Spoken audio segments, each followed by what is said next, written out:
They told his family he died in the cockpit. They gave them a folded flag and a closed casket with nothing inside but a sandbag cut to the weight of an adult man. For 50 years, the story held. First Lieutenant Glenn R. Hargrove, Weapons Systems Officer, F-4C Phantom, killed in action over the Central Highlands of South Vietnam, autumn of 1967. Body not recovered. Case closed. File archived. Family notified. Then, in the summer of 2017, a joint recovery team working an unrelated crash site near the Cambodian border pulled a set of dog tags from the red laterite mud. The name stamped into the aluminum was Hargrove, Glenn R. The location was more than 70 miles from the coordinates listed in his casualty report, across an international border, in a country where the United States officially had no ground operations in 1967. When they went back to the original crash site and finally excavated the Phantom's rear cockpit, they found a skeleton. It was wearing Hargrove's flight suit. On its wrist was Hargrove's watch, a standard-issue Benrus with a cracked crystal and hands frozen at 1447. But the dental records did not match Glenn Hargrove. They did not match anyone in any American military database. The skeleton in his cockpit belonged to someone else entirely. To understand how that happened, we need to go back 49 years, to the autumn of 1967, when two men climbed into an F-4 Phantom on a runway in the Central Highlands, and only one of them came back. Drop a comment and let us know what city or part of the world you're tuning in from. And if this kind of storytelling is your thing, we'd love to have you subscribed. The notification officer arrived at the Hargrove house in Culpeper, Virginia, on a Thursday afternoon in late October of 1967. He was a captain from the Casualty Assistance Office at Fort Belvoir, and he brought with him a chaplain and a government sedan with the engine still running. Glenn Hargrove's sister, Louise, saw them through the kitchen window before they reached the porch. She would later say that she knew what they were before they knocked, that the shape of two uniformed men walking side by side toward a front door is a shape that can only mean one thing in wartime. The captain read from a prepared statement. First Lieutenant Glenn Robert Hargrove, Weapons Systems Officer, had been killed in action during a close air support mission over the Central Highlands of the Republic of Vietnam. His aircraft, an F-4C Phantom assigned to a tactical fighter squadron within the 366th Tactical Fighter Wing, had been struck by hostile ground fire and destroyed. The pilot, Captain Roy Thibodeau, had ejected successfully and been recovered. Lieutenant Hargrove had not ejected. The aircraft had impacted in mountainous jungle terrain. Recovery of remains was not possible at this time. Louise asked one question. Where was her brother buried? The captain said there was no burial site. The jungle was too dense. The wreckage was in a contested area. There would be a memorial service and a flag, and the family would receive his personal effects in due course. Louise nodded. She asked if they wanted coffee. The chaplain accepted. The captain did not. What the notification officer did not tell Louise Hargrove, because he did not know, was that her brother's personal effects would never arrive. They were listed in the squadron's property log as destroyed in theater, a designation that was unusual but not unheard of. Combat losses sometimes consumed everything: fire, explosion, jungle. The bureaucratic machinery of wartime death processed Glenn Hargrove's case with the same mechanical efficiency it processed hundreds of others, and by November of 1967, his file was marked Case Closed, Remains Not Recovered, and transferred to long-term storage at the National Personnel Records Center in St. Louis, Missouri.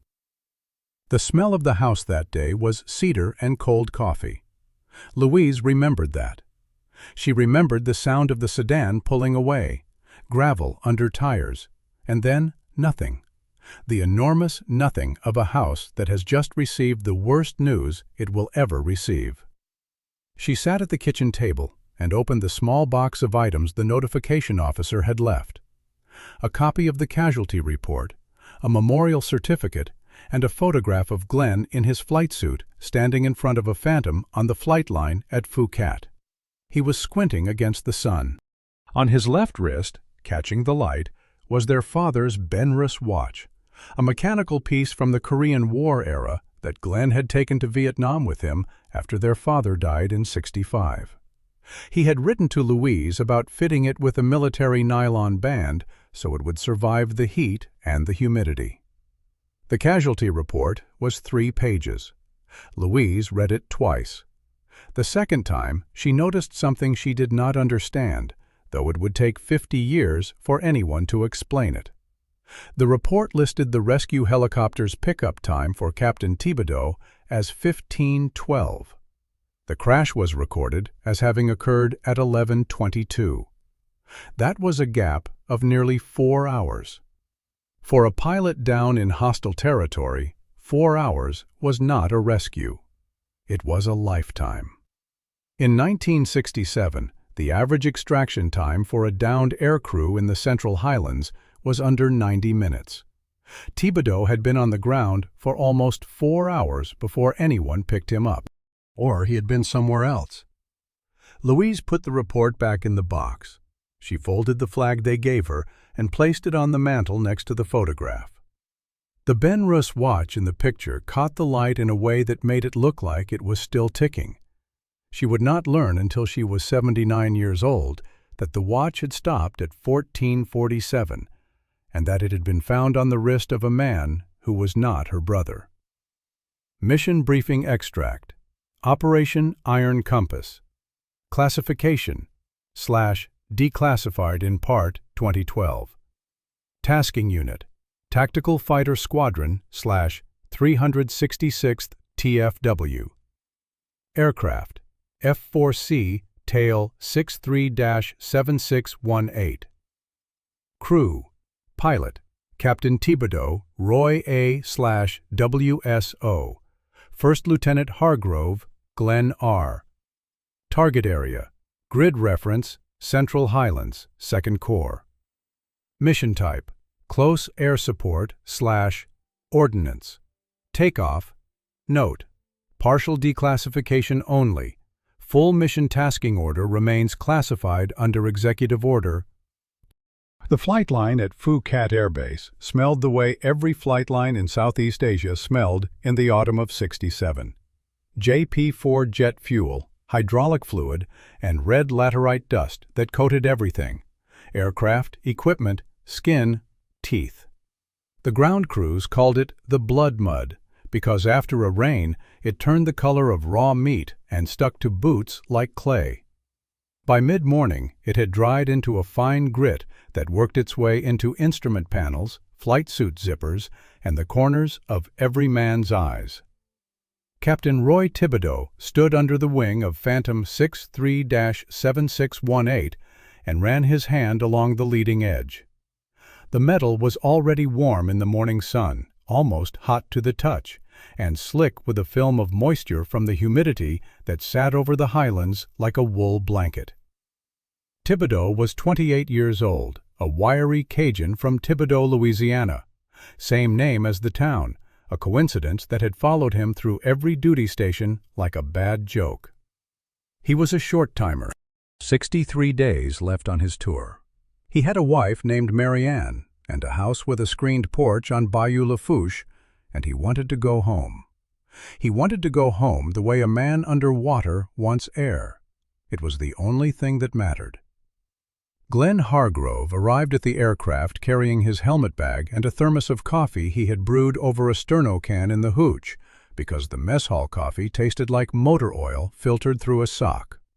He was 25, from Culpeper, Virginia, quiet in the way that some WSOs were quiet, not shy, but precise. He spoke when he had something to say. He had been in country for 4 months.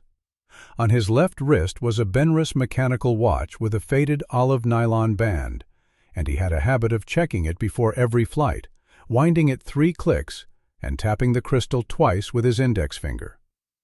Thibodeau had asked him about it once. "My father's," Hargrove had said. "Korea." That was the entire explanation. The briefing for Iron Compass had been at 0600. Close air support for an infantry element operating in the highlands southwest of Pleiku. The terrain was triple canopy jungle cut by ridgelines that ran roughly north-south, with valleys so narrow that a Phantom at combat speed had approximately 4 seconds of target visibility on each pass. The forward air controller was running a Cessna 02 Skymaster somewhere over the target area and would mark with white phosphorus rockets. Standard procedure. Thibodeau had flown 9 of these in the past 3 weeks. The threat assessment listed small arms fire and possible 37mm anti-aircraft guns. He did not think about the mission in terms of danger. He thought about it in terms of days remaining. 63 and a wake-up. Every sortie was an arithmetic problem. Survive this one, subtract 1, get closer to Marianne and the screened porch and the bayou at sunset. Hargrove did not think in those terms. Hargrove thought in checklists. He was already in the rear cockpit running through the pre-flight when Thibodeau climbed the ladder. They started engines at 0740. The Phantom's twin J-79s wound up with a sound like tearing metal, a scream that rose in pitch until it flattened into a roar that you felt in your sternum more than you heard in your ears. The ground crew pulled chocks. Thibodeau taxied to the active runway, checked in with tower, and ran through the final items. The canopy glass was streaked with laterite dust. Through it, the highlands to the west were a dark green wall under a sky the color of old pewter. "Hargrove, you ready back there?" Thibodeau said over the intercom. "Ready," Hargrove said. That was the last routine exchange between them that would appear in any official record. They lifted off at 0752. The Phantom climbed through a thin layer of haze and turned west toward the target area. Below them, the landscape unrolled. Rice paddies near the base giving way to plantation rubber, then scrub, then the solid dark green of jungle that stretched to the Cambodian border and beyond. Armed Forces Radio was playing something on the FM guard frequency, a Creedence Clearwater song, muddy and distorted by static, but Thibodeau clicked it off. He did not like music before a run.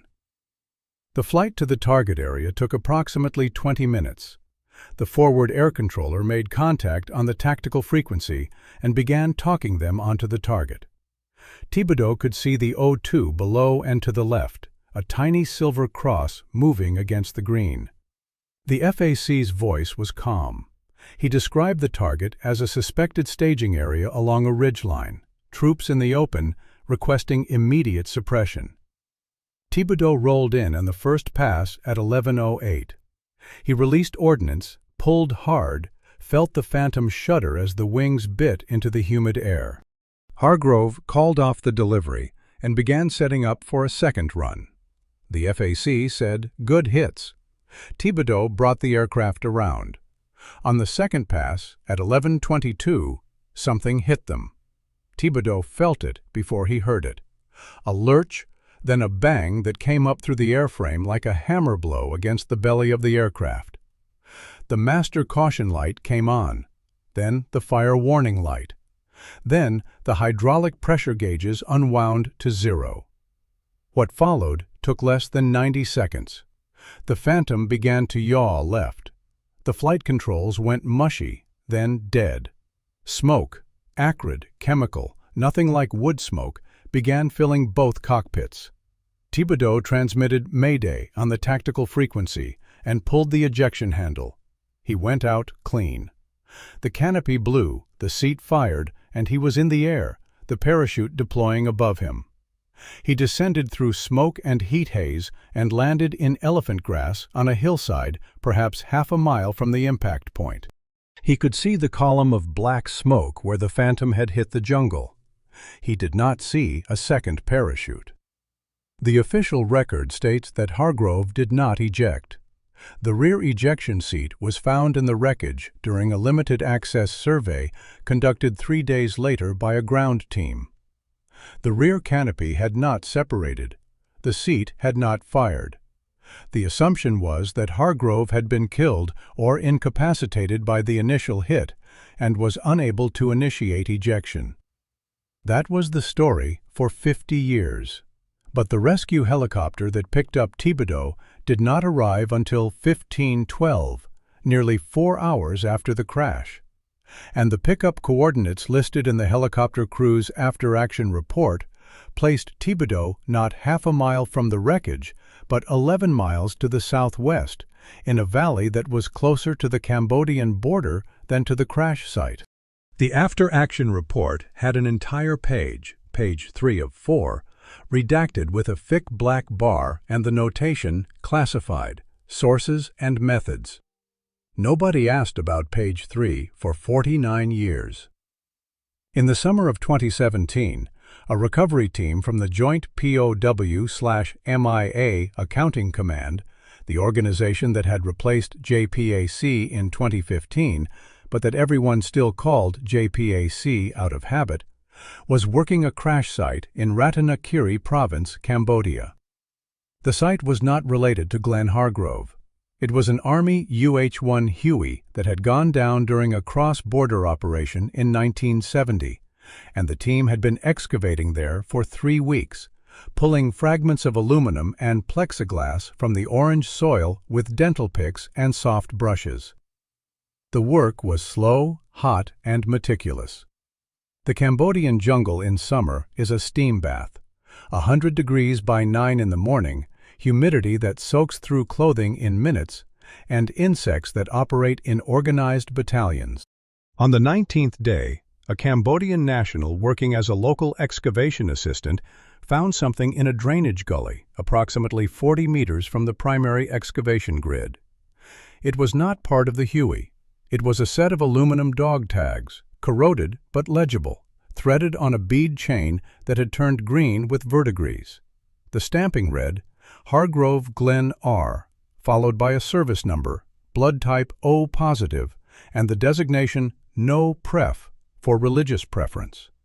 The team leader, a Navy lieutenant commander named Curtis Weems, photographed the tags in situ, logged the GPS coordinates, and transmitted the identification data to the laboratory in Hawaii. The response came back within 48 hours. The tags matched a casualty file from 1967, an F-4C Phantom loss in the Central Highlands of South Vietnam.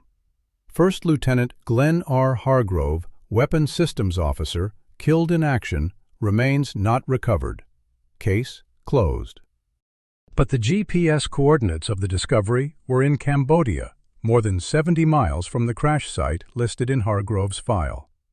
Not 70 miles as a Phantom flies, but 70 miles through some of the most impenetrable terrain in Southeast Asia: triple canopy jungle, mountain ridges, river valleys, and the unmarked international border between Vietnam and Cambodia. Dog tags do not walk 70 miles. They do not float downriver. They do not get carried by animals. Dog tags travel with bodies, and bodies travel with people. Weems was a careful man. He had worked recovery operations in Southeast Asia for 9 years. He knew that findings like this sometimes had simple explanations. Souvenir hunters, battlefield scavengers, local villagers who had found debris decades ago and moved it for reasons of their own. He also knew that sometimes they did not. He filed a supplemental report requesting that the original crash site in Vietnam be revisited and excavated. The excavation of the Phantom's crash site took place in the autumn of 2017. The wreckage had been partially salvaged by the Vietnamese over the decades: engines, landing gear, anything with recoverable metal. But the forward fuselage section and the cockpit tub were still embedded in the hillside, buried under 50 years of jungle growth and 3 feet of accumulated sediment. The recovery team cut through root systems as thick as a man's thigh and removed soil by the bucketful. They found the rear cockpit on the 5th day of excavation. The ejection seat was still in its rails, confirming the original assessment that the rear seat occupant had not ejected. And in the seat was a skeleton. It was largely intact, held in place by the remains of a nylon harness. The skeleton was dressed in the remnants of a flight suit, olive drab, with fragmentary patches and insignia consistent with a USAF crew member of the 1967 period.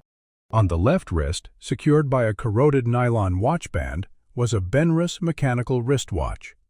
The crystal was cracked, but the case was intact. The hands were frozen at 1447 in military time. Dr. Elaine Calder, the forensic anthropologist assigned to the case, supervised the recovery of the remains. She noted in her initial assessment that the skeleton was consistent with an adult male of medium build. The flight suit was consistent with Hargrove's recorded size. The watch appeared consistent with the Benrus model that Hargrove's sister had described in correspondence with the casualty office decades earlier. Everything matched. Until the dental records came back. The comparison was done at the laboratory in Hawaii. Hargrove's military dental records were on file, complete, detailed, with pre-deployment X-rays from '66. The teeth of the skeleton recovered from the rear cockpit did not match. Not partially, not ambiguously. The dental morphology was completely inconsistent. 12 of the teeth showed characteristics that were, according to Dr. Calder's report, more consistent with Southeast Asian population norms than with individuals of European descent. The skeleton in Glenn Hargrove's flight suit, wearing Glenn Hargrove's watch, strapped into Glenn Hargrove's ejection seat, was not Glenn Hargrove. It was someone else entirely. And there was no match in any U.S. military dental database. No match in the Vietnam-era casualty records. No match in the MIA files, the POW files, the deserter files, or the foreign national databases maintained by the Department of Defense. The person in the cockpit was, as far as American records were concerned, no one. The Benrus watch sat in an evidence tray under fluorescent lights in the Hawaii laboratory. Its hands pointed to 1447. The official crash time was 11:22. Dr. Calder picked up the watch with gloved fingers and turned it over. The caseback was scratched and pitted with corrosion, but otherwise intact. She noted a small mark near the lower edge, a scratch that might have been deliberate, a letter or a symbol obscured by 50 years of oxidation. She photographed it and moved on to the dental analysis. She would return to that scratch later. For now, the immediate question was enough to fill the room. If the man in the cockpit was not Glenn Hargrove, then who had dressed this unknown person in Hargrove's flight suit, strapped him into Hargrove's seat, and placed Hargrove's father's watch on his wrist? And if Hargrove's dog tags were 70 miles away in Cambodia, where was Glenn Hargrove when he died, and how did he get there? Dr. Elaine Calder was not a dramatic person. She was a physical anthropologist from the University of Tennessee who had spent 15 years reading bones the way other people read newspapers, methodically, without sentiment, one fact at a time. She had worked mass graves in Bosnia, earthquake recoveries in Haiti, and cold case identifications in Southeast Asia. She did not speculate. She measured. And the measurements from the Phantom's rear cockpit were telling her something that the paperwork refused to confirm. The skeleton was male, approximately 20 to 30 years old at death, with a stature estimated between 5 feet 4 and 5 feet 7 inches. Hargrove's military records listed him at 5 feet 11. That alone was not conclusive. Post-mortem compression, incomplete long bones, measurement error. But combined with the dental morphology and the cranial metrics, the picture was clear. This individual was not Glenn Hargrove. This individual was most likely of Southeast Asian origin. Calder requested Hargrove's complete casualty file from the National Personnel Records Center. It arrived digitally, a scanned PDF of a physical folder that had been sitting in a filing cabinet in St. Louis for half a century. She opened it on her laptop in the laboratory in Hawaii, the air conditioning humming against the tropical heat outside, and began reading. The file was 37 pages. Most of it was boilerplate, notification forms, insurance paperwork, next of kin correspondence. The casualty report itself was 5 pages, and the first 3 were consistent with what the family had been told. Aircraft struck by hostile ground fire during Operation Iron Compass. Pilot ejected successfully and was recovered by rescue helicopter. WSO did not eject. Aircraft destroyed on impact. Remains not recoverable due to terrain and hostile activity. Case classification: killed in action, body not recovered. Page 4 was the rescue helicopter crew's after-action report. It was here that Calder found the first anomaly. The report was signed by the aircraft commander, a chief warrant officer whose name was partially redacted, and dated 3 days after the incident. Unusual, because after-action reports for rescue missions were typically filed within 24 hours. The delay was not explained. The narrative section described a standard combat extraction. Pilot located by emergency radio beacon. Helicopter dispatched from a forward operating base. Landing zone cleared by covering fire. Pilot recovered in good condition with minor lacerations. All routine. But the pickup coordinates did not align with the crash location. The crash site was on a ridgeline approximately 18 clicks southwest of Pleiku. The helicopter pickup coordinates placed Thibodeau in a river valley 11 miles further southwest, close to the Cambodian border, in an area that was not part of the Iron Compass operational zone. An aircrew member going down in hostile territory might move some distance on the ground to evade the enemy, but 11 miles through triple canopy jungle in 4 hours was extraordinary. Even Special Forces operators, conditioned and equipped for ground movement, would struggle to cover that distance in that terrain in that time. Page 3 of the after-action report was entirely redacted. A solid black bar ran from margin to margin, covering what appeared to be a full page of text. The only visible marking was a classification stamp. Classified. Sources and methods, followed by a declassification review date that had passed in 2002. The page should have been reviewable. It had not been reviewed. The classification had simply rolled forward, unremarked, for 15 years. Calder made a note and continued reading. Page 5 of the casualty file was a personal effects inventory. Hargrove's effects were listed as 1 flight helmet, visor cracked, 1 survival vest, damaged, 1 personal wristwatch, Benris, mechanical. All 3 items were marked destroyed in theater, per authority of the squadron commander. The authorization signature was illegible. This was the second anomaly. Personal effects of deceased service members were supposed to be returned to the family. Destruction of effects required specific authorization and was typically reserved for items that were biohazardous, classified, or evidentiary. A cracked helmet and a wristwatch did not qualify, and yet Hargrove's effects had been destroyed, officially at least, within days of his death. Except the watch had not been destroyed. Calder had it in an evidence tray 3 feet from her elbow. It had been found on the wrist of an unknown skeleton in the cockpit. Someone had listed it as destroyed and then placed it on a dead man's arm. She leaned back in her chair. The laboratory was quiet, except for the air conditioning and the hum of the fluorescent lights. On the screen in front of her, the scanned pages of Hargrove's file glowed faintly. She scrolled back to the notification letter sent to the family and read the line that said, "The Secretary of the Air Force extends his deepest sympathy in the loss of your brother." She looked at the date. She looked at the 3-day gap in the after-action report. She looked at the redacted page.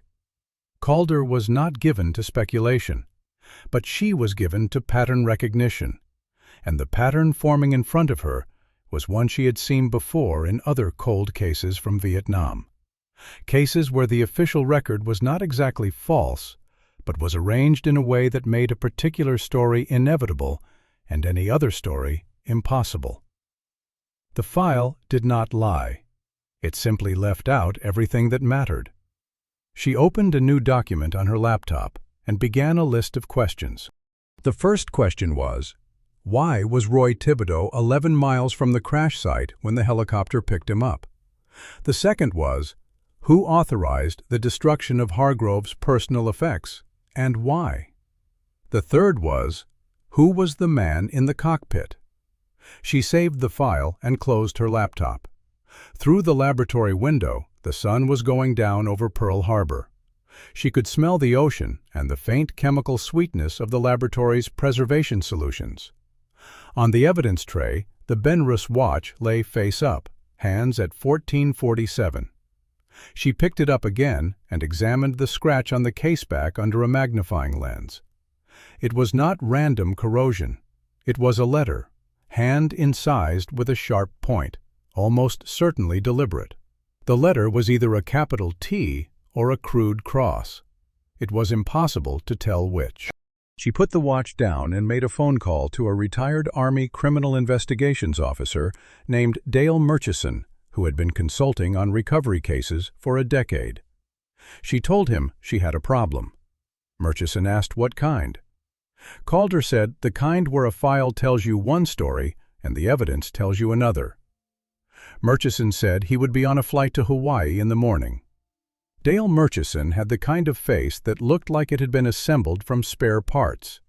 A broad jaw that did not quite match the narrow forehead, deep-set eyes under brows that had gone gray 10 years ahead of the rest of his hair, and a nose that had been broken at least twice and set by someone who was not overly concerned with aesthetics.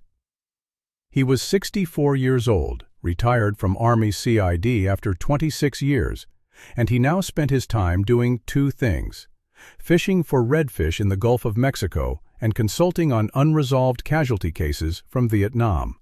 He preferred the fishing. He arrived in Hawaii on a Tuesday and spent the first day in Calder's laboratory going through the physical evidence.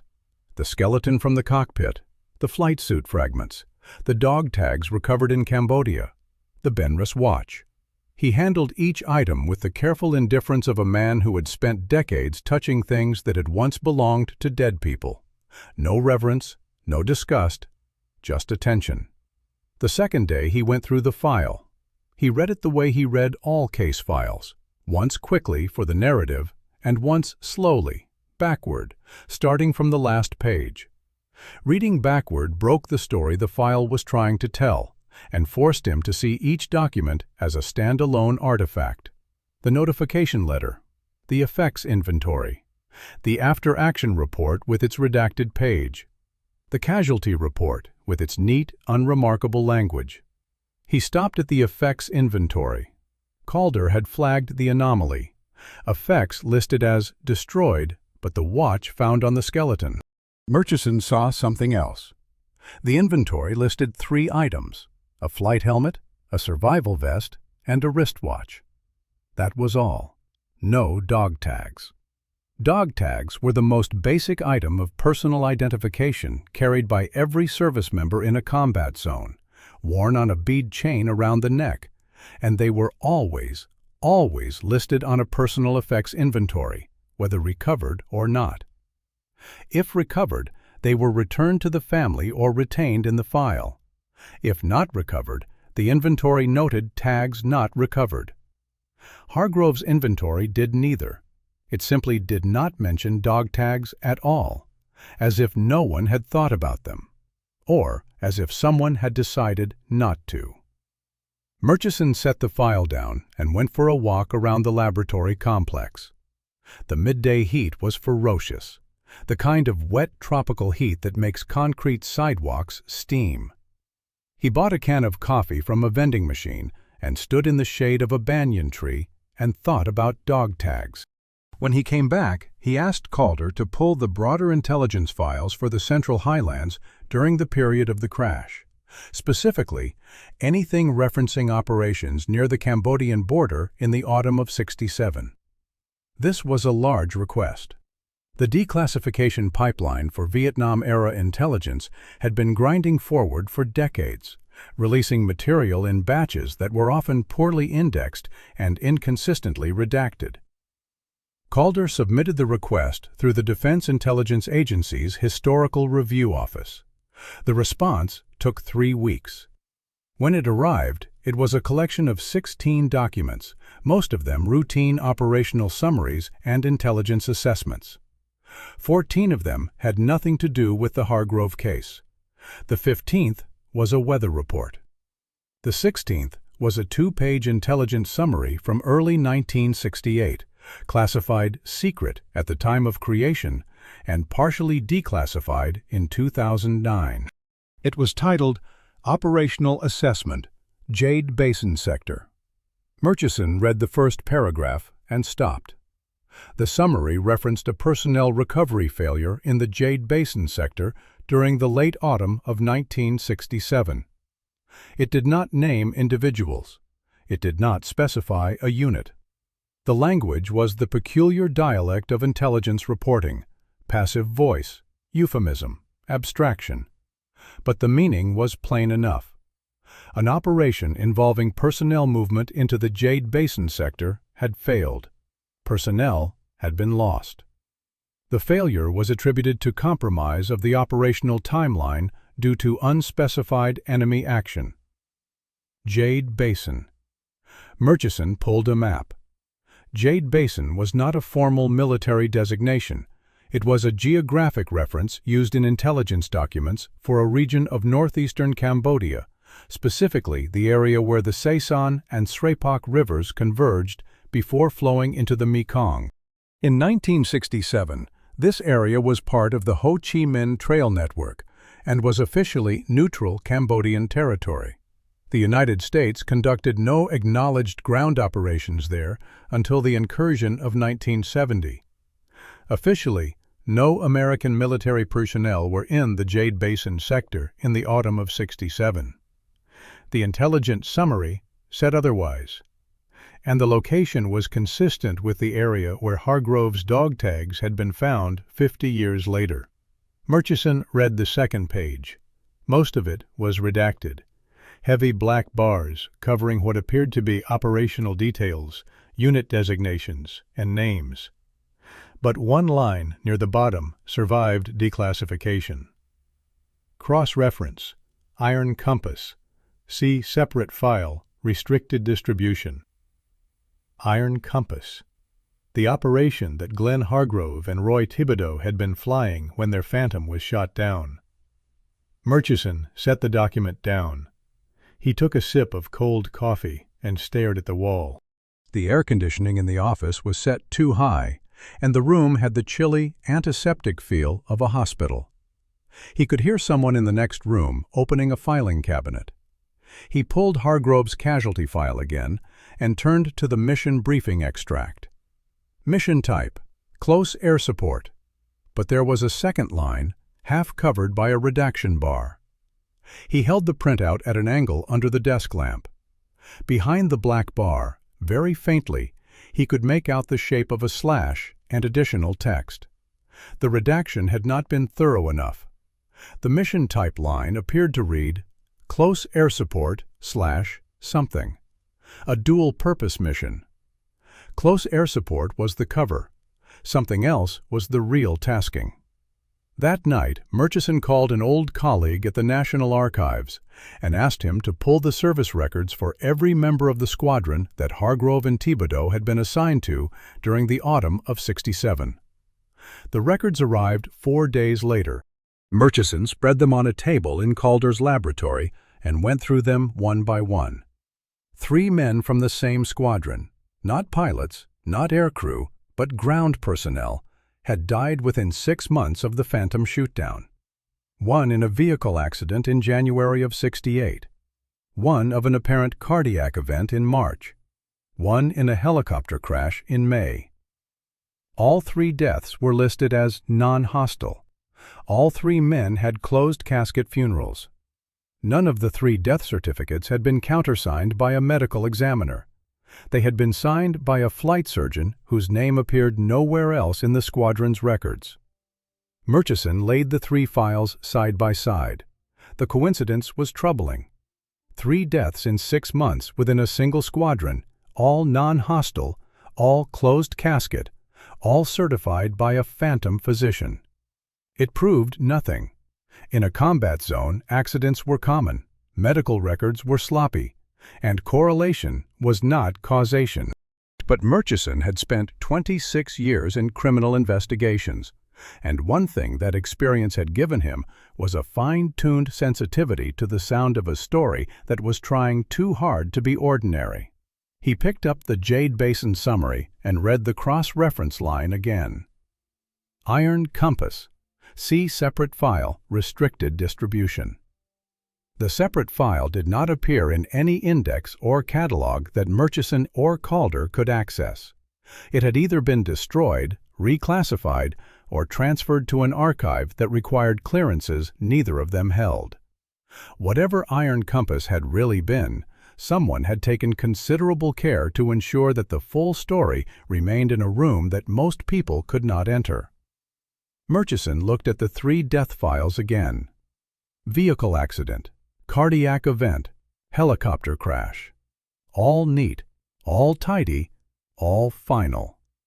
He closed the files and stacked them on the corner of the table. Outside, it was raining, a heavy tropical rain that drummed on the laboratory roof and turned the parking lot into a shallow lake. He thought about a squadron in the Central Highlands in the autumn of '67, and an operation with 2 names and 3 men who died quietly afterward, and a skeleton in a cockpit that belonged to no one. Then he thought about Roy Thibodeau, the pilot who had ejected and survived and then refused to speak to anyone for 50 years. It was time to go to Louisiana. Before Murchison left for Louisiana, Calder made a discovery that changed the shape of the investigation. She had been re-examining the Benrus watch under higher magnification, documenting the corrosion patterns and the condition of the movement for the evidentiary record. The crystal was cracked in a starburst pattern consistent with a single impact, not the violent, multi-directional damage typical of an aircraft crash, but a single point of force, as if the watch face had been struck against a rock or a hard surface. The crack ran from the 2 o'clock position to the center, but it was the movement itself that stopped her. She had assumed, as the initial field report had assumed, that the watch had stopped due to water infiltration through the cracked crystal, moisture entering the case, corroding the balance spring, freezing the mechanism in place. This was consistent with a crash scenario. An aircraft hits the ground, the watch cracks on impact, moisture enters over subsequent days and weeks, the movement rusts, the hands stop wherever they happen to be. The hands were at 14:47, 2:47 in the afternoon. The crash was at 11:22 in the morning.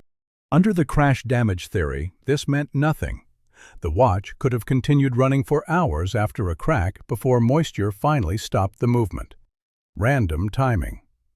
But Calder noticed something under magnification that contradicted this theory. The corrosion inside the movement was uniform. It was not the gradual, progressive rust of slow moisture infiltration through a hairline crack. It was the sudden, comprehensive oxidation pattern consistent with full immersion, the entire movement exposed to water at once, as if the watch had been submerged.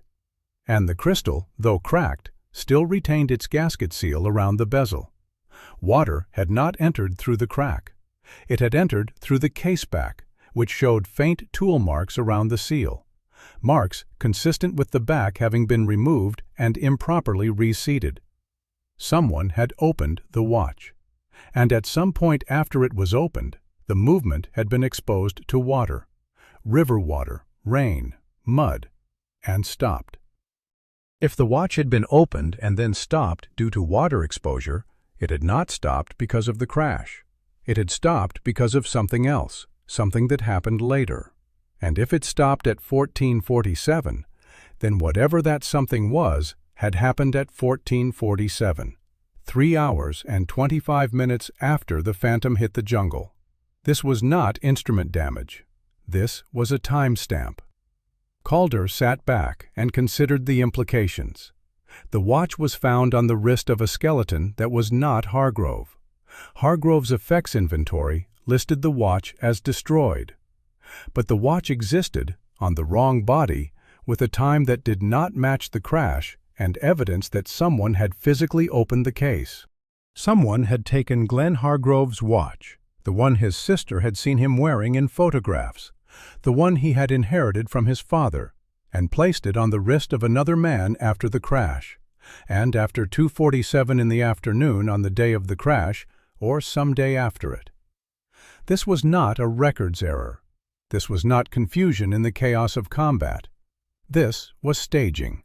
Someone had deliberately dressed an unknown person in Glenn Hargrove's flight suit, placed him in the rear cockpit, strapped him into the ejection seat, and put Hargrove's watch on his wrist. The purpose was obvious: to create a body, to give the casualty report a physical referent, to close the case. But the staging had been imperfect.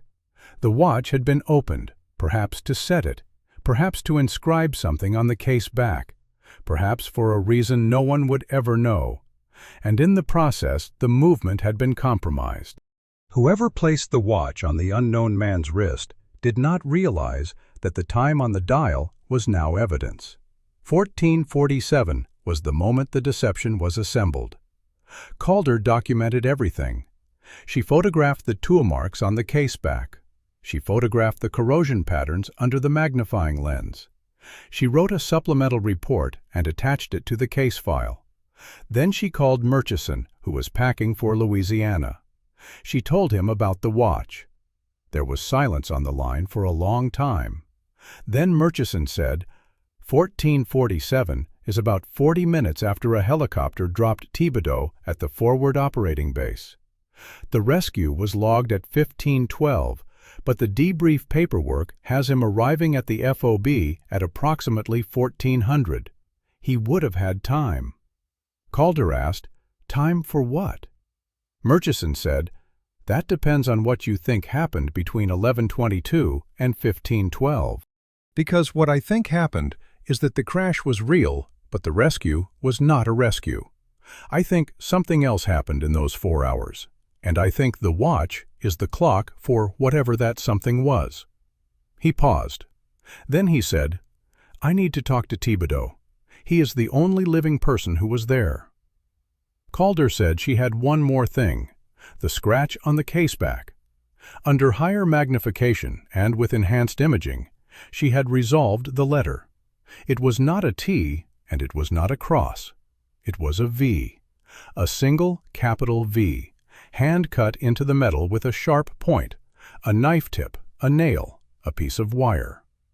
The incision was shallow but deliberate. The corrosion pattern inside the scratch was consistent with the same time frame as the water damage to the movement. The letter had been scratched into the case back around the same time someone opened the watch. V. Murchison wrote it on the back of his boarding pass and stared at it. It could mean anything. Victor in the NATO phonetic alphabet, the Roman numeral 5, a name initial, a Vietnamese word, a compass bearing that someone scratched in the dark, or it could mean nothing. The random mark of a tool slipping during the hasty work of dressing a dead man in another dead man's identity. Murchison folded the boarding pass and put it in his shirt pocket. He told Calder he would call from Louisiana. He picked up his bag and walked to the gate. Through the terminal windows, the Pacific was flat and silver under an overcast sky. Somewhere out there, 50 years ago, a man had opened a watch, scratched a letter into the back, closed it, and strapped it to a wrist that was not its owner's. That man might still be alive. He might be sitting on a porch in Louisiana, feeding catfish and keeping a silence that had lasted half a century. The boarding call came. Murchison showed his ticket and walked down the jetway. In his pocket, the letter V sat on the back of a boarding pass, like a code waiting for a key. Roy Thibodeau lived at the end of a gravel road outside Thibodaux, Louisiana. Same name, same parish, same flat green country of sugarcane fields and slow brown water that his family had occupied since before the Civil War. The house was a one-story clapboard, raised on cinder blocks against the inevitable spring floods, with a screened porch that overlooked a bayou so still and dark it looked like a strip of wet asphalt laid through the grass. Thibodeau was 78 years old.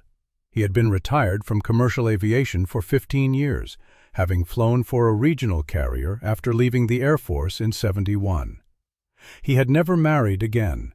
Marianne had left in '73, 2 years after he came home from Vietnam, and he had not replaced her. He lived alone with a 10-year-old Labrador named Boudreaux and a daily routine that revolved around feeding the dog, feeding the catfish in the bayou, and sitting on the porch in the evenings listening to the frogs. Murchison drove down from New Orleans on a Wednesday morning.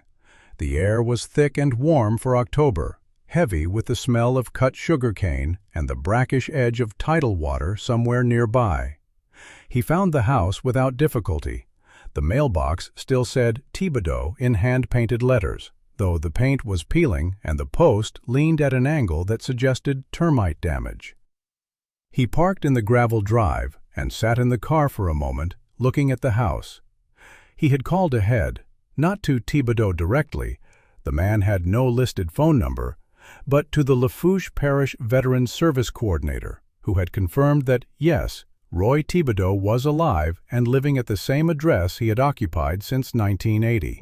The coordinator also mentioned, without being asked, that Thibodeau was known locally as a man who did not want visitors. He had declined every invitation to every veterans event, every reunion, every memorial ceremony for 50 years. He had never filed a VA disability claim. He had never sought counseling. He had not responded to 3 separate letters from the Air Force Historical Research Agency requesting an oral history interview. He had, in the coordinator's carefully diplomatic phrasing, chosen privacy. Murchison got out of the car. The Labrador appeared from under the porch and regarded him with the calm, disinterested assessment of a dog who had seen enough strangers to know they were usually unimportant. Murchison walked to the front door and knocked. The screen door rattled in its frame. Behind it, through the mesh, he could see a hallway, bare wood floor, a coat hook with a single jacket, a calendar on the wall that appeared to be from the previous year. Thibodeau opened the door after the second knock. He was tall and thin, with the kind of leanness that comes not from fitness but from not eating enough, and his face had the creased, sun-damaged texture of a man who had spent decades outdoors in subtropical weather. His hair was white and cut short. His eyes were pale blue, almost gray, and they fixed on Murchison with an expression that was not hostile but was not welcoming either. It was the expression of a man who had been expecting this visit for a very long time and was not glad it had finally arrived. Murchison identified himself. He explained that he was working with the JPAC laboratory on a case involving an F-4 Phantom loss from 1967. He said he wanted to discuss the circumstances of the crash and the rescue. He said it would not take long. Thibodeau looked at him for what felt like a full minute. Then he opened the screen door and said, "I suppose you had better come in." The house was nearly empty. Not in the way of a house being packed up or renovated, but in the way of a house that had never been furnished beyond the minimum necessary to sustain a life. A kitchen with a table and 1 chair. A living room with a couch and a television that appeared to be from the 1990s. A bedroom visible through an open door. A single bed, neatly made, military corners. The walls were bare except for one item. A framed photograph on the nightstand in the bedroom, visible from the hallway. 2 young men in flight suits standing in front of an F-4 Phantom. One was tall and dark-haired, Hargrove. The other was shorter, lighter, squinting against the sun, Thibodeau. The photograph was the only personal object in the entire house. Thibodeau offered coffee. Murchison accepted. They sat at the kitchen table, and Thibodeau boiled water in a saucepan and poured it over instant crystals, and the whole time he did not say a word. The kitchen smelled like dish soap and old wood, and the faintly fishy odor of bayou water that seeps into everything near the coast. Through the window, Murchison could see the bayou and the catfish feeder Thibodeau had rigged from a bucket and a piece of PVC pipe.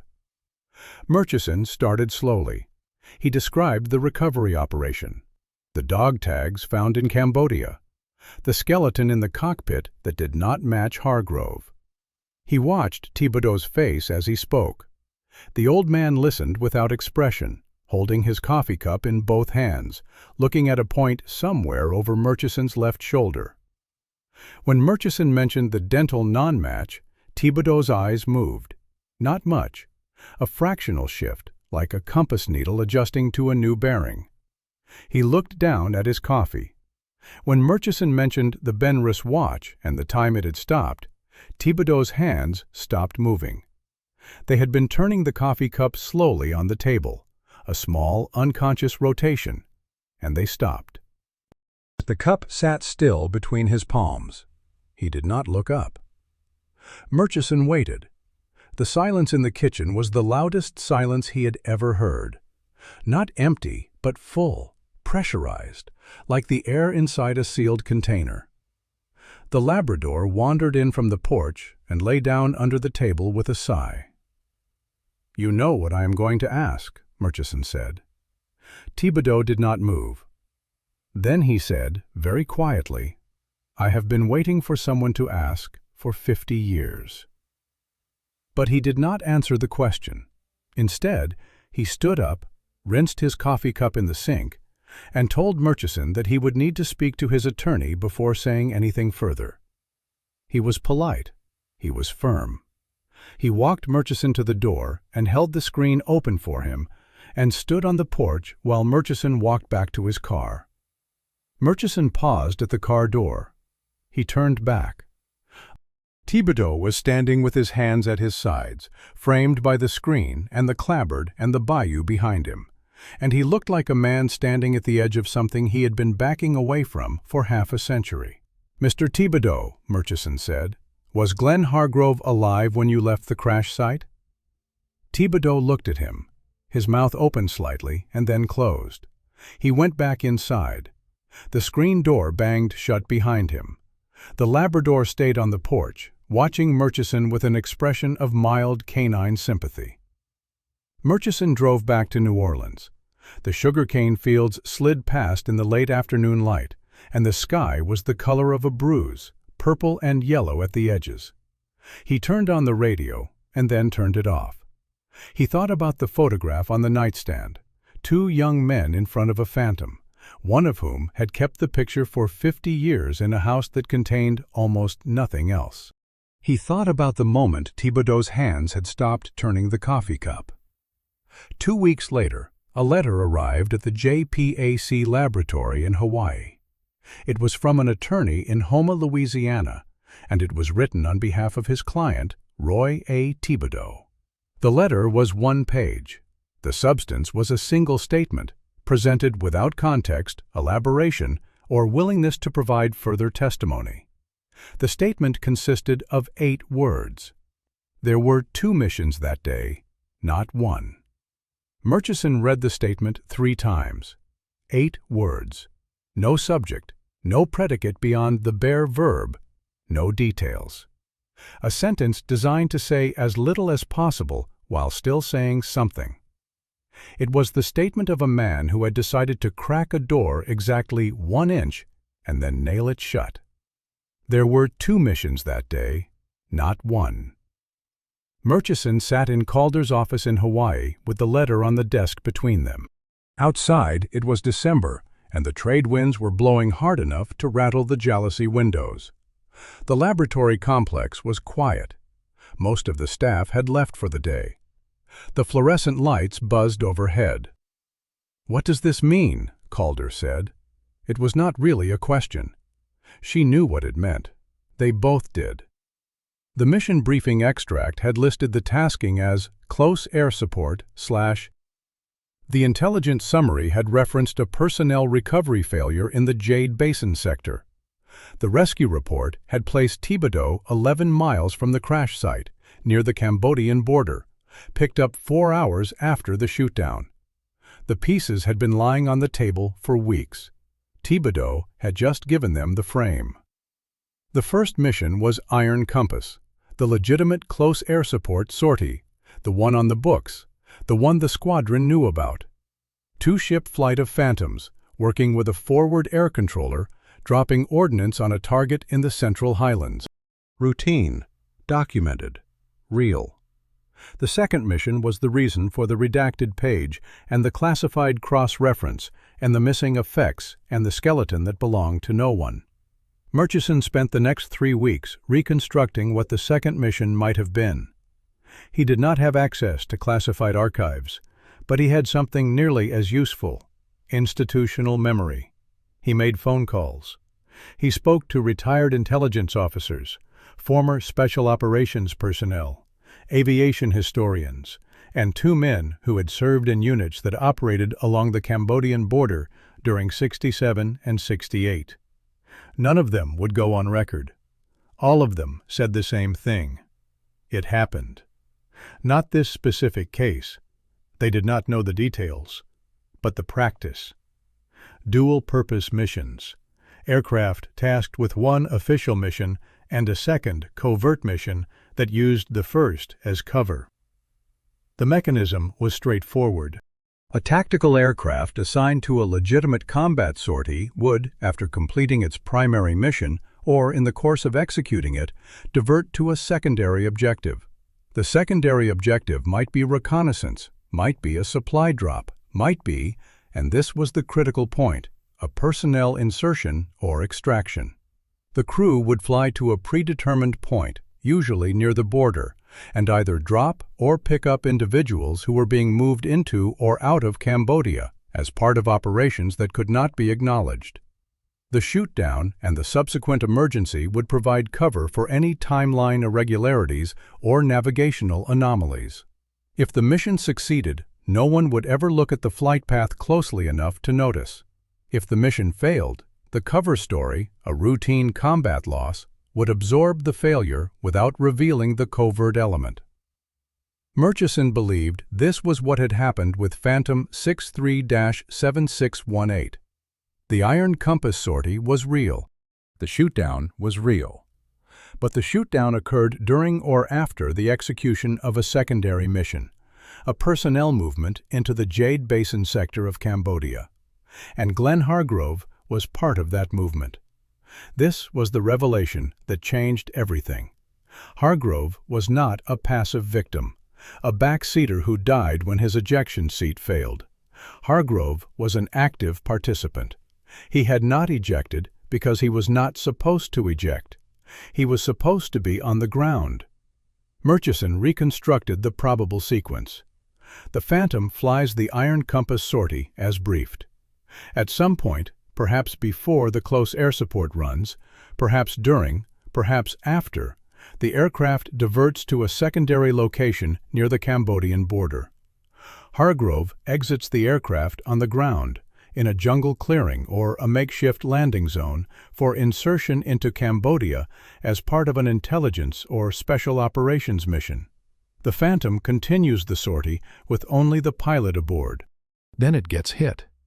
This explained everything. It explained why Hargrove did not eject.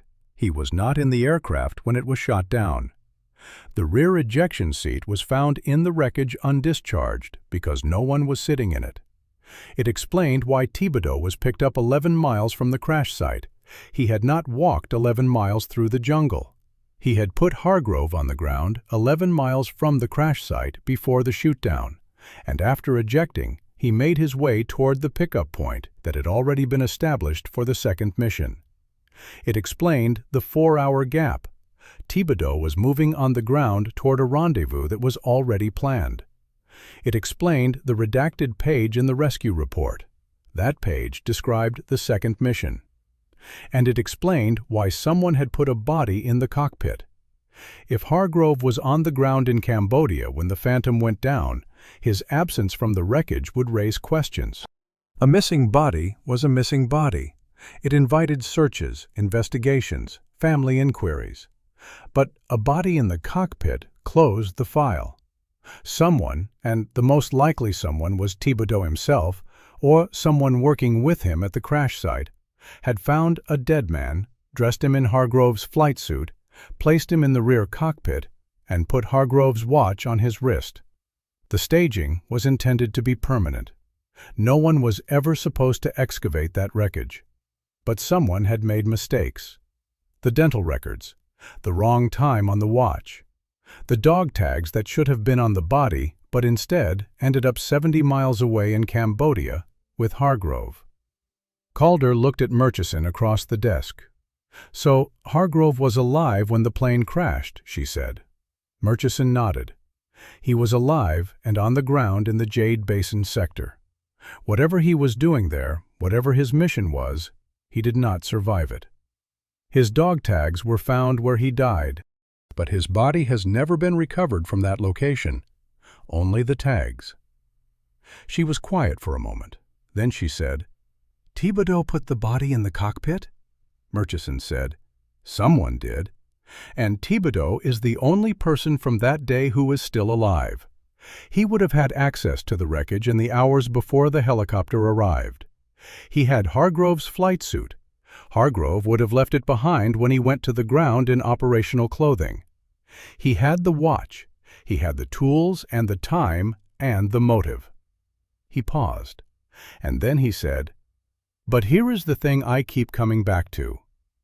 Thibodeau carried this for 50 years. He refused every interview, every reunion, every contact with the military. He kept a photograph of Glenn Hargrove on his nightstand in a house that had nothing else in it. And when I asked him if Hargrove was alive when he left the crash site, he almost answered. His mouth opened. He was going to tell me. He looked at the letter. 8 words. "I do not think Thibodeau is hiding a crime," Murchison said. "I think he is hiding a grief. I think he put his friend on the ground in Cambodia and then watched the Phantom get shot down and then spent 4 hours on a hillside knowing that the cover for the insertion was blown and that Glenn Hargrove was now alone across an international border with no way out. And then he did the only thing he could do. He staged the cockpit, he got on the helicopter, he went home, and he never said a word. Because saying a word meant admitting that the mission existed, and admitting the mission existed meant admitting that he left Glenn Hargrove to die." The room was quiet. Through the windows, the trade winds pushed clouds across the sky in long, dark streaks. Calder picked up the Benris watch from the evidence tray. She turned it over. The letter V on the caseback caught the light. She said, "V for Vietnam." Murchison shook his head. "V for vivant," he said. "Latin. It means alive." Some of the covert teams marked their gear with it.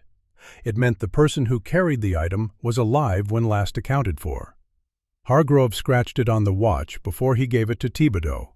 He was telling him, "I am alive. I am going." He took the watch from Calder and held it in his palm. The metal was cold. The hands still pointed to 1447, the moment Roy Thibodeau had closed the case back after scratching a letter that was not his to scratch, and strapped the watch to the wrist of a man whose name no one would ever know, and walked away into the jungle to wait for a helicopter that would take him back to a world where Glenn Hargrove was already dead.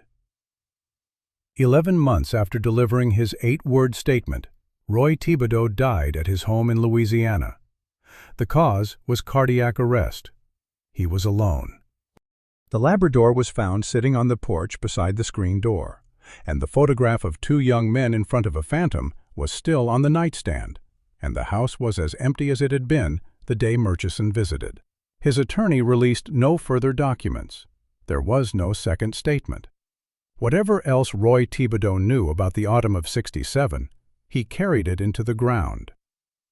In the months after Thibodeau's death, Calder returned to the question that had started everything. Who was the man in the cockpit? The skeleton had been in the laboratory for over a year.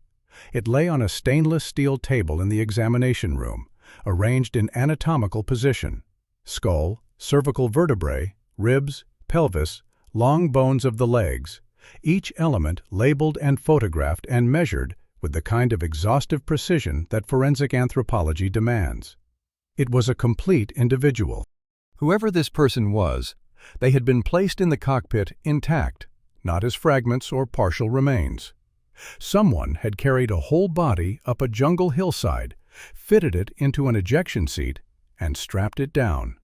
Calder began with what the bones could tell her. The skeletal morphology was consistent with a male individual of Southeast Asian ancestry, approximately 20 to 30 years old at time of death. Stature estimation, based on femur and tibial length, placed him between 5 feet 4 and 5 feet 7 inches. There were no healed fractures, no surgical hardware, no dental restorations, nothing that suggested access to modern medical care. The teeth showed moderate wear consistent with a coarse rural diet. 2 molars had caries that had been untreated. There was no cause of death visible in the bones. No bullet wounds, no blade marks, no blunt force trauma. Whatever killed this man did not mark his skeleton. Soft tissue, the tissue that would show a gunshot wound, a knife wound, a ligature mark, was gone, decomposed decades ago. The bones kept their silence. Calder ordered isotope analysis.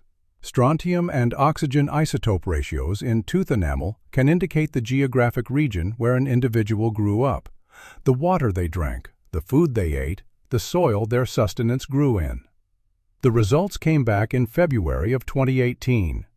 The isotopic signature was consistent with the Central Highlands of Vietnam or the adjacent border regions of Cambodia. This was not a person from Hanoi or Saigon or the Mekong Delta. This was a person from the mountains, a Highlander, possibly Montagnard, the indigenous people of the Central Highlands whom the American military had recruited extensively for intelligence and special operations work during the war.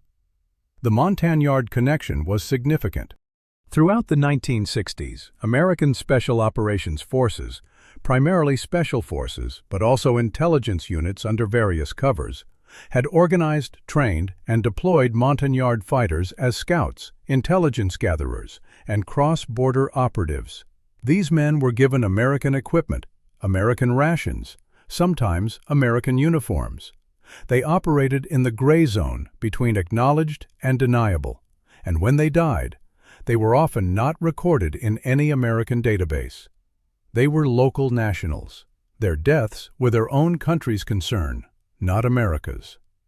If the man in the cockpit was a Montagnard operative, an intelligence asset, a scout, someone working with or for American forces, his presence in the wreckage made a grim kind of sense. He would have been available at the crash site or nearby. He would have been the right approximate size to fit in a flight suit. He would have been expendable in the calculus of covert operations, a person whose disappearance would not generate the paperwork that an American casualty would. And if he was already dead, killed in the same action that brought down the Phantom, or in the secondary mission that the Phantom was covering, then using his body to close Glenn Hargrove's file was not murder, it was logistics. Calder wrote this assessment carefully. She did not use the word expendable. She used the phrase individual of uncertain status. But the meaning was the same. Someone had decided that this man's identity did not matter enough to preserve. His name, his family, his life before the moment he was zipped into a flight suit and strapped into a cockpit, all of it was erased in service of a cover story. He became Glenn Hargrove so that Glenn Hargrove could become no one. She sat alone in the laboratory late one evening, the skeleton on the table in front of her, the overhead lights casting sharp shadows into the eye sockets and the nasal aperture. The room was cold and smelled of preservative solution and the faint metallic scent of old bone. She could hear the building's ventilation system cycling air through the ducts. Outside, the parking lot was empty. She had handled hundreds of skeletal remains over the course of her career. She had learned to maintain professional distance, to see bones as evidence, as data, as measurements to be recorded and compared. But this case was different. This was not a man who had died and been lost. This was a man who had died and been used. His body had been turned into a prop, a piece of stagecraft designed to make a lie look like the truth. And it had worked for 50 years. She placed her gloved hand on the examination table next to the skull. The bone was cool and smooth, and the color of old ivory. She wondered if he had a family. She wondered if someone in a village in the Central Highlands had waited for him to come home, the way Louise Hargrove had waited for her brother's effects, and had received nothing. Not even a lie. The Vietnamese government had been cooperative with the repatriation process. The skeleton would be returned to Vietnam, where it would be received by the Ministry of Defense and interred in a military cemetery. It would be buried without a name. The headstone, if there was one, would say, "Unknown." Murchison had attempted one last line of inquiry before the repatriation. He had asked the Defense Intelligence Agency to search its historical records for any mention of Montagnard operatives associated with the Jade Basin sector during the autumn of '67. The request was denied. The records, if they existed, remained classified. The denial came in a form letter that thanked him for his inquiry and regretted that the requested information could not be released at this time. At this time. A phrase that meant not now, not soon, perhaps not ever. Murchison called Calder from Louisiana. He told her about the denial. Then he told her something else. He had been going through the public records in Lafourche Parish, looking for anything Thibodeau might have left behind. There was a will, simple and unremarkable, the house and its contents to a local veterans organization, the Labrador to a neighbor. There were no personal papers, no letters, no diaries. Thibodeau had lived as if he expected someone to search his house after he died and had made sure there was nothing to find. But in the county clerk's office, Murchison found a property tax record that listed a secondary structure on Thibodeau's land. A small storage shed behind the house that did not appear on the main property listing. Murchison had not noticed it during his visit. He called the veterans organization that had inherited the property and asked them to check the shed. They called back 3 hours later. The shed contained nothing except an old filing cabinet, locked, and a folding chair. The filing cabinet was empty, but on the inside of the top drawer, taped to the metal with brittle, yellowed adhesive, was a single photograph. It was a Polaroid, faded and water-stained, showing a group of men in the jungle. Some were in American military fatigues. Some were in the black pajamas typical of Montagnard fighters. They were standing at the edge of a clearing, and behind them, partially visible through the trees, was the tail section of an aircraft.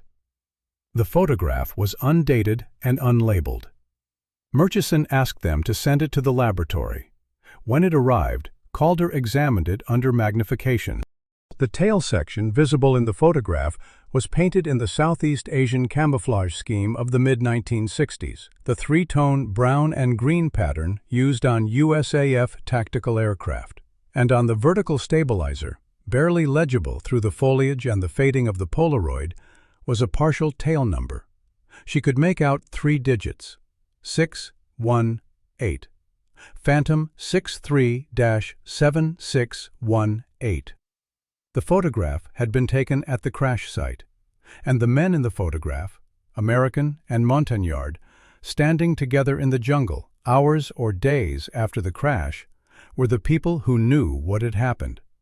Thibodeau had kept this single piece of evidence in a locked cabinet in a hidden shed for 50 years. He had kept it the way a man keeps a confession he cannot make, close enough to touch, hidden enough to deny. Calder put the photograph in the evidence file next to the Benrus watch, the watch with its frozen hands, the photograph with its anonymous faces. 2 artifacts from the same afternoon in the autumn of '67, and between them the entire weight of what had been done and what had been hidden and what would probably never be fully explained. She closed the file. Outside the laboratory, it was raining again. Supplemental Report, Joint POW/MY Accounting Command. Case reference -67-0041. Subject: Hargrove, Glenn R., First Lieutenant, USA. Status change: KA-BNR, reclassified to KA-remains recovered. Date of recovery: 2017, Cambodia site, /2017, crash site. Identification method: DNA comparison. Cambodia remains match to family reference sample. Disposition of crash site remains: repatriated to Socialist Republic of Vietnam. Identity unknown. Note: full investigative findings forwarded under separate covered to 2. Excusement. These problems can be worked to support the focus today of Kreiskomparativitant. Note: full investigative findings for rewarded under separate covered to 2. Discussion restricted. Case status closed. Pending. The contradiction in those last 2 words, closed and pending, shut and open, finished and unfinished, was the final characteristic of the Hargrove case. Everything about it resisted completion. Every answer produced another question. Every closed door revealed a window that was still ajar. Glenn Hargrove's remains were returned to his family in the spring of 2019. The identification had been made through mitochondrial DNA, extracted from a molar recovered at the Cambodian site, and compared to a reference sample provided by Louise Hargrove, who was by then 79 years old and living in the same house in Culpeper, Virginia, where she had received the notification officer 52 years earlier. The DNA was a match. Her brother had been found. The burial took place at the National Cemetery nearest to Culpeper on a morning in early April. The sky was clear, and the air was cool, and the dogwood trees along the cemetery road were just beginning to flower. There were no speeches. Louise had requested a private service, immediate family only, which by 2019 meant Louise, a niece, and 2 cousins who had driven down from Maryland. A chaplain read a short passage. A detail from the honor guard folded a flag and presented it. Louise accepted it and held it in her lap in the same way she had held the first flag 52 years ago. Both hands, fingers spread, as if the fabric might slip away if she relaxed her grip. The headstone read, Glenn R. Hargrove /1LT/ United States Air Force / Vietnam. No dates. Louise had asked for no dates. She said she did not know which dates were real anymore. After the service, while the groundskeepers were filling the grave and the niece was bringing the car around, an officer from the Casualty Assistance Office handed Louise a small box. Inside was the Benrus watch. It had been cleaned and treated for preservation, but it was not running. It would never run again. The hands still pointed to 1447. The crystal was still cracked. On the case back, the letter V was barely visible under a thin coat of archival lacquer. Louise turned the watch over in her hands. She had last seen it in a photograph, the one taken on the flight line at Phuket, Glenn squinting in the sun, the watch catching the light on his left wrist. She had looked at that photograph nearly every day for 52 years. The watch in the photograph was a living thing, ticking on a living arm. The watch in her hands was a relic. The distance between the two was the entire length of the story. She asked the casualty officer about the V. He said the investigators had not been able to determine its meaning with certainty. She nodded. She did not press. She put the watch in her coat pocket and got into the car. What she was not told, because the investigative findings were restricted and neither Murchison nor Calder had the authority to share them with the family, was the full scope of what the V might mean, or what the watch's time might signify, or who the man in the cockpit had been. She was told that her brother's remains had been found in a location inconsistent with the original casualty report, and that the original report contained errors.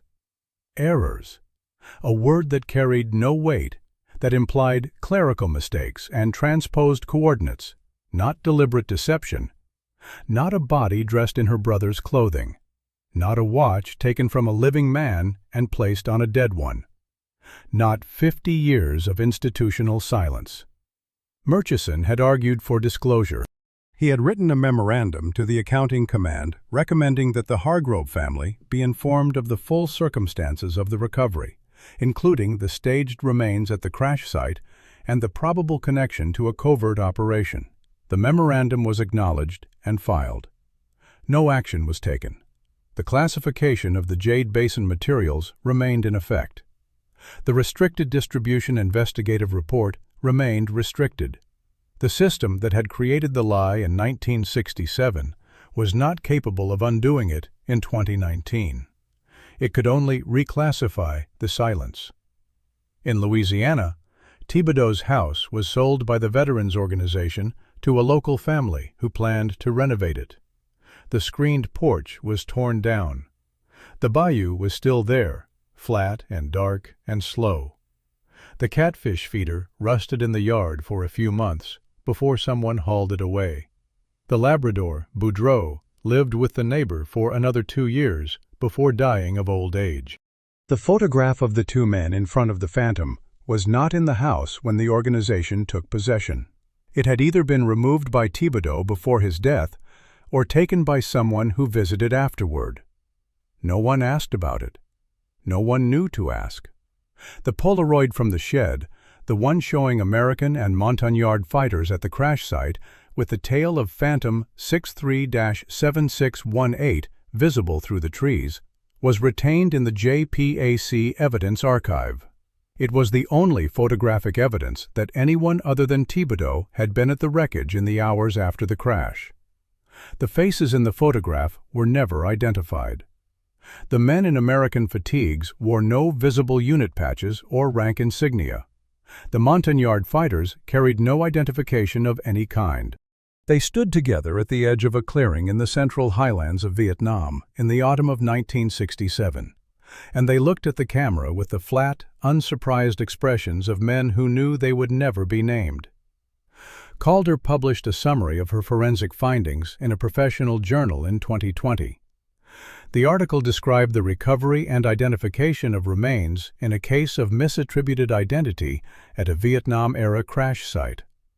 It did not mention Jade Basin or the covert operation theory or Thibodeau's 8-word statement. It presented the facts that could be presented and left the rest in the space between the lines. The article received moderate attention in the forensic community and no attention at all in the broader press. It was one case among hundreds, one more set of bones brought home from a war that had ended before most Americans alive today were born. The unknown skeleton was repatriated to Vietnam in the autumn of 2018. It was received at a military installation near Pleiku, not far, as it happened, from the airbase where Hargrove and Thibodeau had taken off on their last flight together. Vietnamese officials accepted the remains without ceremony. The man was buried in a section of a military cemetery reserved for unknown dead from the war. His grave was marked with a small stone tablet that bore no name, no date, no nationality, just a number, a catalog reference assigned by the cemetery administration. Somewhere in the Central Highlands, in a village that may or may not still exist, there may be a family that lost a son or a brother or a husband in the autumn of '67 and never learned what happened to him. They would not know that he was carried up a hillside and placed in the cockpit of a foreign aircraft. They would not know that he wore another man's clothing and another man's watch. They would not know that for 50 years he was counted as an American officer named Glenn Hargrove, or that when the truth was finally discovered, no one could say his real name because no one had ever recorded it. Murchison retired from consulting work in 2021.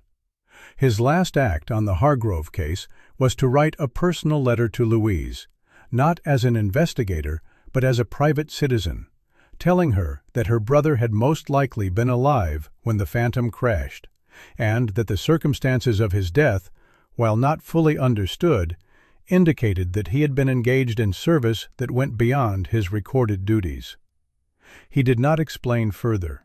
He did not mention the second mission, or the staged body, or the Jade Basin sector. He simply told her that Glenn had been brave, and that his loss was not what she had been told it was. He did not know if she read the letter. She did not reply. The Benris watch sits in a drawer in the Hargrove house in Culpeper, Virginia. It is next to the folded flag and the photograph from Phuket. The hands point to 1447. The crystal is cracked. The letter V is scratched into the caseback, almost invisible now under the lacquer and the years. No report, no document, no testimony has ever fully explained what happened at 1447 on that afternoon in the Central Highlands in the autumn of 1967. The watch recorded a moment that the official record chose not to acknowledge, a moment when someone opened the case, marked the metal, closed it again, and placed it on a wrist that was not its owner's. A moment of decision, a moment of deception, a moment that separated what happened from what was said to have happened, and sealed the difference shut for half a century. The watch does not run. The crystal is cracked. The hands do not move. But 1447 is still there, fixed in the dial like a question that was asked and never answered, in a war that ended and never ended, about two men who flew together and landed apart, and were found 50 years later in two different countries, one of them home at last, and the other still waiting for a name. If this story got to you, like, subscribe, hit the bell, share it, so they're remembered. There's a lot more ahead that was kept quiet for decades.